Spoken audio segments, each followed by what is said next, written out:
El tema de hoy es la autoridad del reino. Hoy vamos a mostrarle cómo ejercer esa autoridad en su batalla espiritual. Hablaremos acerca de la guerra, de la oración y cómo enfrentar a Satanás y usar la autoridad que Jesucristo le ha dado a usted. Porque verá, cuando usted nació de nuevo, nació para ganar. Se convirtió en un guerrero de libertad espiritual. Usted es un comando en la invasión del ejército de Dios. Y necesitamos aprender que la iglesia del Señor Jesucristo no es un crucero ni un barco espectáculo. Es un buque de guerra. Estamos en guerra, en un feroz conflicto. Es una lucha hasta el final, sin ningún límite. No podemos ser neutrales, ni podemos llamar a tregua. El general Douglas MacArthur dijo: en la guerra no hay sustituto para la victoria. Deseo que vea hoy cómo usted y yo podemos entrar en esta batalla con la autoridad del reino y estar totalmente seguros de la victoria, que es nuestra. Lucas capítulo 10, versículo 17. Volvieron los 70 con gozo, diciendo: Señor, aún los demonios se nos sujetan en tu nombre. Lo notó. Incluso los diablos, los demonios, están sujetos a nosotros a través de su nombre. Y les dijo: yo veía a Satanás caer del cielo como un rayo.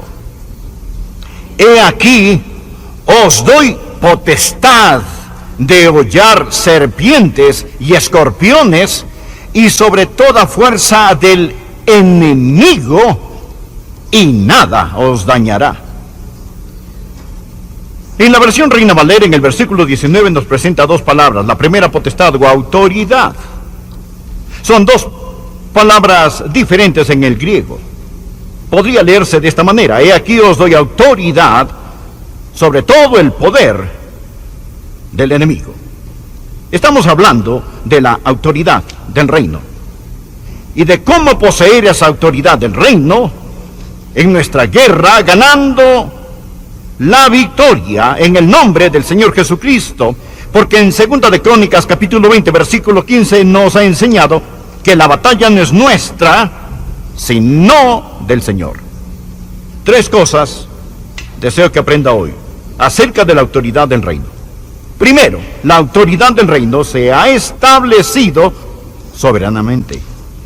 Esta autoridad del reino se ha establecido soberanamente. Jesús dijo: yo veía a Satanás caer del cielo como un rayo. Esos primeros discípulos regresaron y le dijeron en el versículo 17: Señor, aún los demonios se nos sujetan en tu nombre. De nuevo quiero recordarle de lo que estamos hablando, recordarle que hablamos acerca de la autoridad. El diccionario Webster define la autoridad primero como el poder o derecho de mando, de actuar, exige obediencia o toma la última decisión. También dice jurisdicción, es decir, para gobernar. Y luego describe la autoridad como el poder delegado a otro. Autorización, como él tiene mi autoridad para hacerlo. Esa es la autoridad en sí misma y ha sido conferida o dada a nosotros por medio del Señor Jesucristo. Toda la autoridad se arraiga en el Dios soberano. La autoridad del reino se ha establecido soberanamente. Dios es el creador, el gobernante, el rey supremo en este reino. Él gobierna el universo y Él es Dios soberano. Ahora, Dios, quien es soberano, le dio esa autoridad a Adán y Eva en el huerto del Edén. Cuando Dios creó a Adán y Eva, les dijo que tuvieran dominio.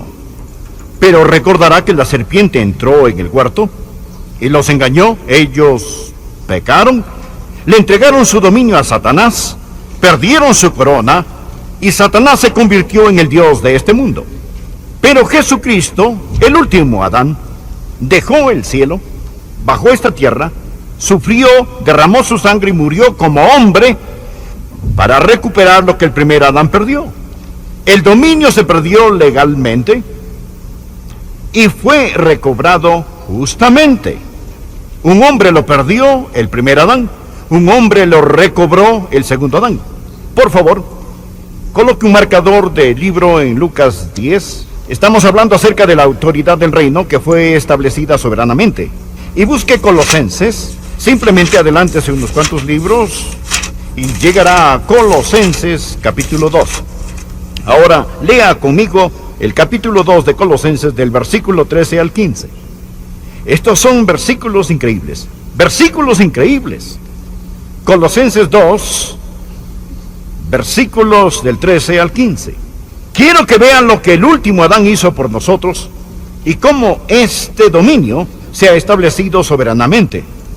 Esto es lo que dice: y a vosotros, estando muertos en pecados y en la incircuncisión de vuestra carne, os dio vida juntamente con él, perdonándoos todos los pecados, anulando el acta de los decretos que había contra nosotros, que nos era contraria, quitándola de en medio y clavándola en la cruz, y despojando a los principados y a las potestades, los exhibió públicamente, triunfando sobre ellos en la cruz. Por favor, mantenga su Biblia abierta e indaguemos cómo esta autoridad del reino se estableció soberanamente. Hay tres cosas que Jesús hizo por nosotros cuando Él vino a esta tierra para liberarnos de la esclavitud. Y Él nos liberó de tres tipos de esclavitud. Primero, Él nos libró de la esclavitud de la muerte espiritual. Versículo 13, y a vosotros, estando muertos en pecados y en la incircuncisión de vuestra carne, os dio vida. Si usted no es un creyente, espiritualmente está muerto. No es que esté espiritualmente enfermo, espiritualmente está muerto. Pero cuando Jesucristo vino por los hijos e hijas de Adán, Él nos dio por medio de su muerte vida y nos liberó de la esclavitud de la muerte espiritual. Pero no solo nos liberó de la esclavitud de la muerte espiritual, Él nos liberó de la esclavitud de la deuda incalculable. La muerte espiritual y la deuda incalculable. Verá, nuestros pecados son una deuda que debe pagarse. El cielo nos ha demandado por daños y estamos en deuda debido a nuestro pecado. Pero ¿qué hizo Jesucristo en esa cruz? Jesús pagó la deuda. Versículo 14. Anulando el acta de los decretos que había contra nosotros, que nos era contraria, quitándola de en medio y clavándola en la cruz. ¿Qué hizo cuando murió por nosotros? Él nos liberó de la esclavitud de la muerte espiritual. Él nos liberó de la esclavitud de la deuda incalculable. Él lo pagó todo. Y luego nos liberó de la esclavitud del dominio satánico. Retroceda y mire de nuevo este versículo. Observe el versículo 15. Habla acerca de lo que Jesús, esto me fascina, no solo hizo por nosotros, sino lo que hizo a Satanás cuando Él murió. Él arruinó a Satanás, despojando a los principados y a las potestades. Despojando principados y potestades. Los exhibió públicamente, triunfando sobre ellos en la cruz. Su muerte en la cruz.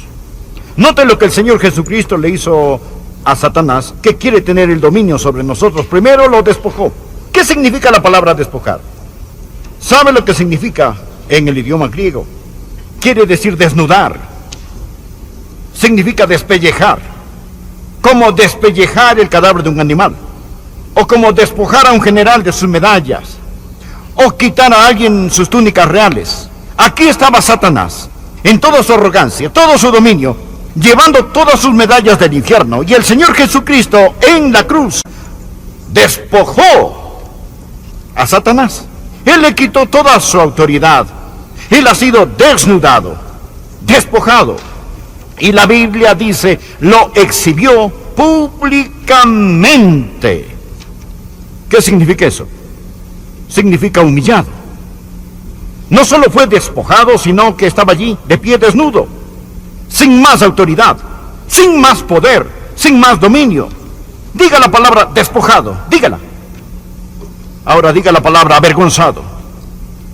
Despojado y avergonzado. Él fue humillado públicamente. Él no quiere que usted entienda que el rey no tiene ropa. Él está despojado. Él está avergonzado. Mire, triunfando sobre ellos en la cruz. Él está vencido. Diga vencido. La próxima vez que piense acerca de Satanás, utilice estas tres palabras: despojado, avergonzado, vencido. ¿Por qué? ¿Cómo? Por la muerte de Jesucristo en la cruz. No solo pagó su deuda, no solo lo clavaron a la cruz, sino que cuando acabó dijo, cancelado. Él tomó el reino tenebroso de Satanás y le dijo, has quedado despojado de tu autoridad, avergonzado y vencido. Gobiernas un dominio condenado y navegas un barco que se hunde, Satanás. Ahora, amigos, ese es el mensaje que necesitamos aprender. Dios nos ha dado la autoridad del reino. Esa es la razón por la que al orar hoy dije, la victoria no es nuestro destino, sino nuestro punto de origen. La victoria no es nuestro destino, sino nuestro punto de origen. No oramos por victoria, tenemos la victoria. Estamos firmes en la victoria. Aquí está el segundo punto que quiero que vea. Primero dije que la autoridad del reino se ha establecido soberanamente. ¿Bien? ¿Lo entendió?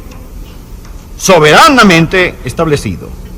Segundo, la autoridad del reino debe hacerse valer firmemente. Debe hacerse valer firmemente. Aunque Satanás ha sido despojado, avergonzado y vencido, él no dejará nada ni a nadie sin luchar. Él no quiere que usted entienda que la autoridad que tiene en el Señor Jesucristo, pero Jesús dijo a sus discípulos en el versículo 19, el versículo con que empezamos, he aquí os doy potestad de hollar serpientes y escorpiones. Esto no es para todos. Los que rechazan a Cristo todavía están en el reino tenebroso de Satanás. Para los que rechazan a Cristo y no aceptan lo que Él hizo en la cruz, Satanás continúa siendo el Dios de este mundo. En 2 Corintios 4:4, la Biblia lo llama el Dios de este siglo. Usted y yo no somos parte de este mundo, por lo tanto Él es nuestro Dios. Hemos pasado de ese reino de oscuridad al reino de nuestro Señor y Salvador Jesucristo. Ahora vivimos en un nuevo reino, el reino de Dios, y tenemos la autoridad del reino. Pero, verá, esta autoridad del reino debe hacerse valer al hacer lo que nuestro rey quiere que hagamos. Satanás no va a hacerse el muerto. Usted va a tener que ir contra él en el poder del Espíritu Santo. Verá, nuestra batalla no es con Washington, ni con la Casa Blanca. Nuestra batalla no es con Hollywood. No tenemos lucha contra sangre y carne, sino contra ¿qué? Principados, contra potestades, contra huestes espirituales de maldad en las regiones celestes. Necesitamos aprenderlo. ¿Sabe por qué no está ganando? Escúcheme y le diré por qué no está ganando. No se está presentando para la batalla. Luchamos en los lugares equivocados y contra las cosas equivocadas. Cuando Simón Pedro se acercó a Jesús y le dijo a Jesucristo, de ninguna manera no irás a la cruz, Jesucristo le respondió a Simón Pedro, quítate de delante de mí, Satanás. ¿Estaba Jesús llamando a Pedro Satanás? Claro que no, porque Pedro no era Satanás. Jesús estaba mirando a través de Pedro al verdadero enemigo, viendo más allá de Pedro al enemigo que es Satanás. ¿Lo ve? Jesús no luchaba contra carne y sangre. Él sabía quién es el verdadero enemigo. Y eso es lo que usted y yo tenemos que entender, que estamos en guerra espiritual. Y esta autoridad espiritual que se ha establecido soberanamente, pero debe hacerse valer firmemente. Tenemos que aprender a tomar la autoridad. Usted dirá, bueno, espere un minuto, pastor, no entiendo, me está confundiendo. Por un lado, usted dice que Satanás ha sido despojado, avergonzado y vencido. Y por otro lado, usted dice que tenemos que hacer valer firmemente la autoridad del reino. Porque necesitamos hacerlo valer firmemente. Me alegro que haya preguntado. Trataré de contestarle esa pregunta. Verá, aunque la derrota de Satanás es absoluta, debe apropiarse. Esa es la frase clave. Aunque la derrota de Satanás es absoluta, debe apropiarse. Le pregunto, ¿fue la muerte de Jesús por el pecado absoluta? Claro que sí. Cuando murió en la cruz, la Biblia dice en 1 de Juan, y Él es la propiciación de nuestros pecados. Y no solamente por los nuestros, sino también por los de todo el mundo. Jesús murió por todos. ¿Se ha salvado todo el mundo? No. El día de Pentecostés, Dios derramó el Espíritu Santo. Usted y yo no necesitamos orar por otro Espíritu Santo ni otro Pentecostés. Y el Espíritu Santo ya descendió.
¿Está todo creyente lleno del Espíritu Santo? No. Aunque el derramamiento del Espíritu Santo fue absoluto, debe apropiarse de este.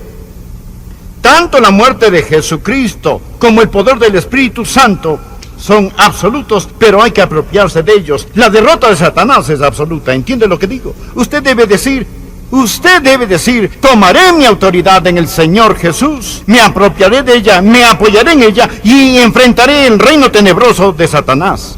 Debo dejar este punto porque se nos va el tiempo y hablaré acerca del último punto. Esta autoridad del reino, soberanamente establecida, debe hacerse valer firmemente. Tercero, debe ejercerse estratégicamente. No salga contra el diablo si su corazón no está bien con Dios. Debe ser la persona correcta. Estoy hablando de personas cuyos corazones están limpios.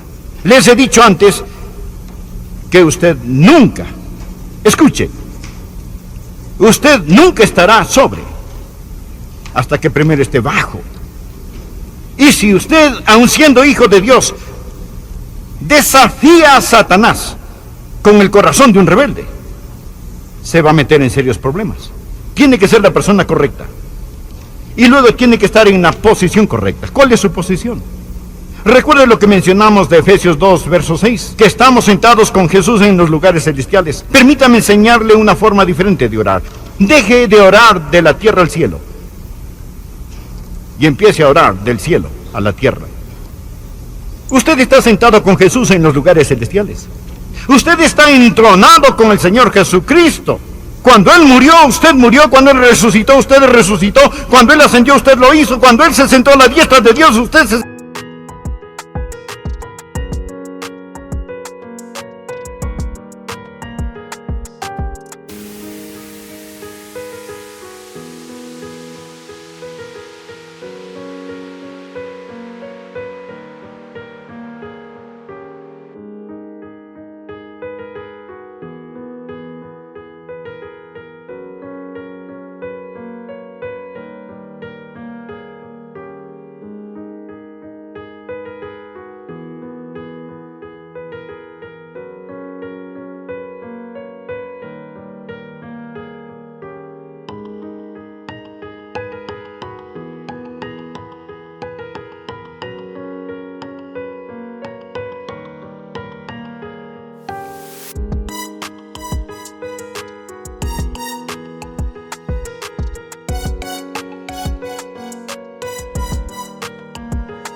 sentó con Él, y ahora usted tiene derecho al trono, y en lugar de orar al cielo, usted ora desde el cielo.